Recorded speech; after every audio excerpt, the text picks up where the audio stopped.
Saudara Wakil Presiden dan para peserta rapat kabinet terbatas yang saya cintai, alhamdulillah di tengah-tengah kepadatan tugas kita masing-masing, hari ini kita dapat melaksanakan rapat kabinet terbatas dengan dua agenda.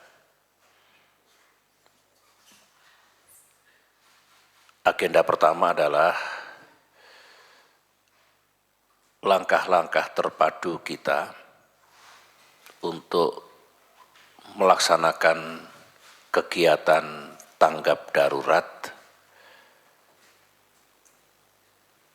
akibat dampak dari bencana alam, khususnya banjir.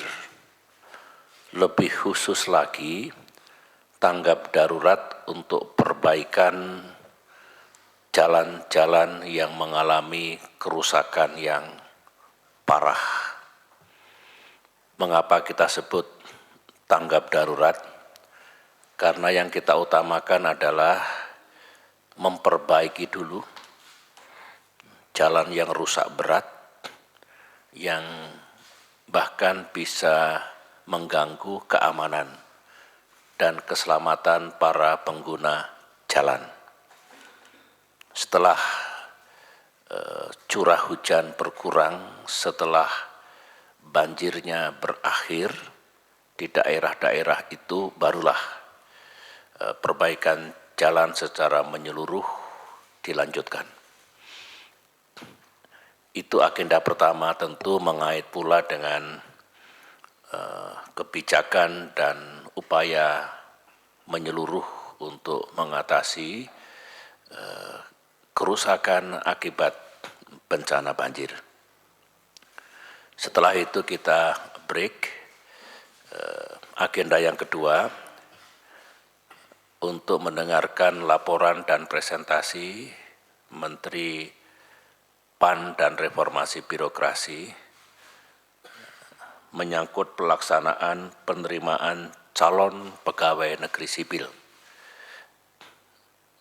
Saya mendapatkan banyak sekali masukan dari masyarakat luas tentang penerimaan CPNS ini. Ya seperti biasanya, ada yang puas, ada yang tidak puas, ya selalu begitu, tetapi kewajiban pemerintah untuk melakukan seleksi dan kemudian pengangkatan PNS baru itu sesuai dengan sistem, aturan, dan kebutuhan dari negara dan pemerintah. Sepanjang itu yang dilakukan sesuai dengan aturan, kebijakannya juga tepat, tentulah semuanya kita pertanggungjawabkan.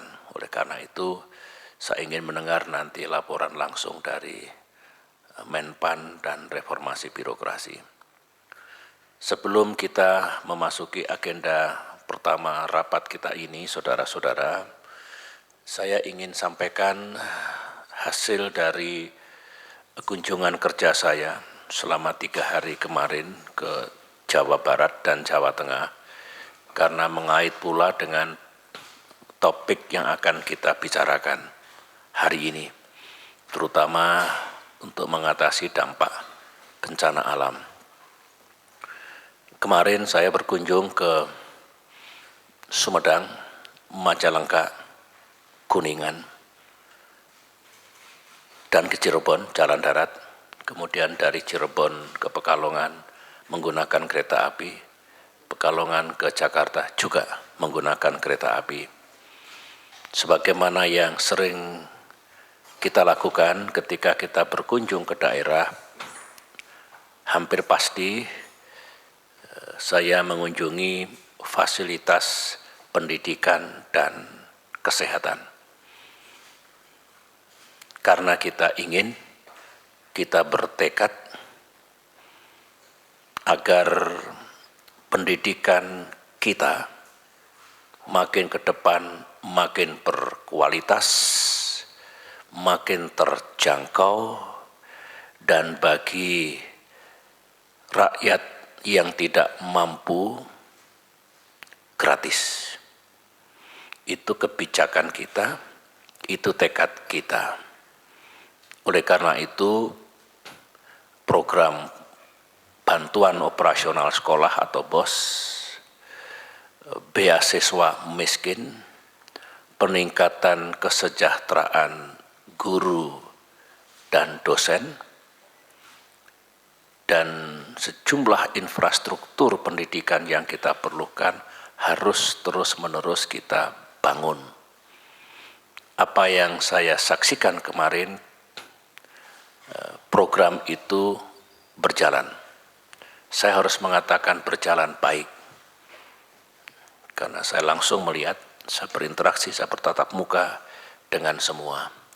Tetapi ya, sebagaimana yang telah kita ketahui, ada pula persoalan di sana sini, mungkin infrastruktur, mungkin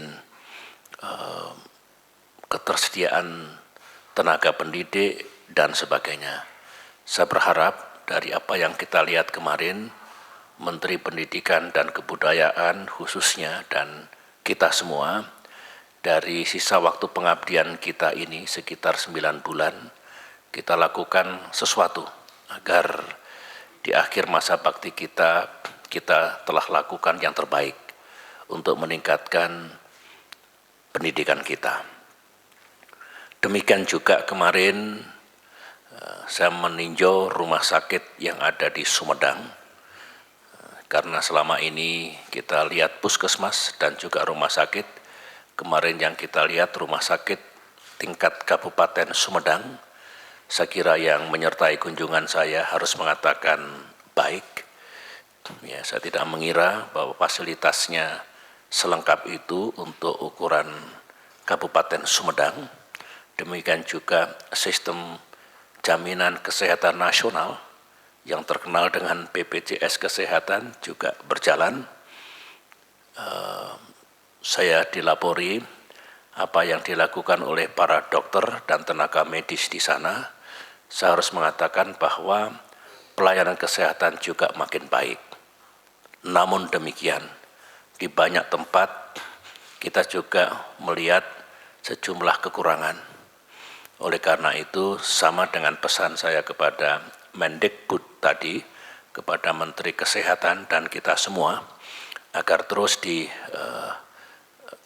ditingkatkan pelayanan kita, sehingga sistem jaminan kesehatan nasional yang 1 bulan yang lalu lebih sedikit kita jalankan, pastikan itu berjalan baik. Kalau ada kekurangan segera diatasi. Kemudian pastikan saudara-saudara kita yang tidak mampu, negara yang menanggungnya sesuai dengan sistem yang berlaku. Dan pastikan pula kita terus meningkatkan kesejahteraan para dokter dan tenaga medis. Hanya dengan itu insya Allah pelayanan kesehatan akan makin baik dan makin berkualitas di negeri tercinta ini. Saya juga melihat industri rakyat atau usaha mikro, kecil, dan menengah. Antara lain saya mengunjungi industri tahu Sumedang. Sekarang saya ingin melihat sejauh mana prospek UMKM seperti itu. Ada persoalan kedelai, baik supply maupun stabilitas harganya. Saya bisa langsung mengetahui. Dan secara umum apa yang negara dan pemerintah harus lakukan untuk mengembangkan UMKM. Saya kira semua setuju kemarin yang menyertai kunjungan saya bahwa UMKM itu betul-betul tulang punggung. Dulu waktu kita mengalami krisis, ekonomi kita ya meskipun repot, tetapi karena sabuk pengaman atau usaha mikro, kecil, dan menengah tidak rontok, itu bisa meminimalkan dampaknya, ya meskipun sekali lagi cukup dalam. Nah, sekarang alhamdulillah investasi bertumbuh, pertumbuhan ekonomi juga terus berlangsung, maka bukan hanya usaha besar, tetapi usaha kecil dan menengah mari kita pastikan untuk juga tumbuh dengan baik. Saya sudah sampaikan kepada para bupati dan gubernur agar usaha mikro, kecil, dan menengah ini didorong betul. Kemudian yang terakhir yang saya lihat kemarin, laporan tentang proses pembangunan Bandara Internasional Majalengka. Itu juga terus berlangsung. Mari kita lakukan segala sesuatunya agar tahun 2018 nanti sudah bisa diresmikan. Kalau itu terbangun, maka ekonomi Jawa Barat bagian timur dan ekonomi Jawa Tengah bagian barat akan tumbuh makin pesat. Sekarang tumbuh baik mereka. Apalagi kalau itu sudah ada infrastruktur perhubungan yang bisa membuka lebih luas lagi wilayah Jawa Barat bagian timur dan Jawa Tengah bagian barat itu, secara ekonomi tentu prospek ekonomi di kawasan itu akan makin baik. Menteri Perhubungan saya harap bisa memastikan bahwa hingga Oktober tahun ini apa yang menjadi tugas dan kewajiban kita bisa dilaksanakan dengan baik.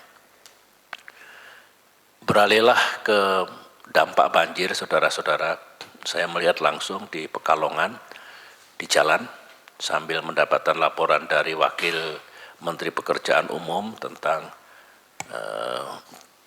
operasi tanggap darurat untuk Jawa Tengah utamanya. Saya berpikir, Pak Joko Kirmanto, kalau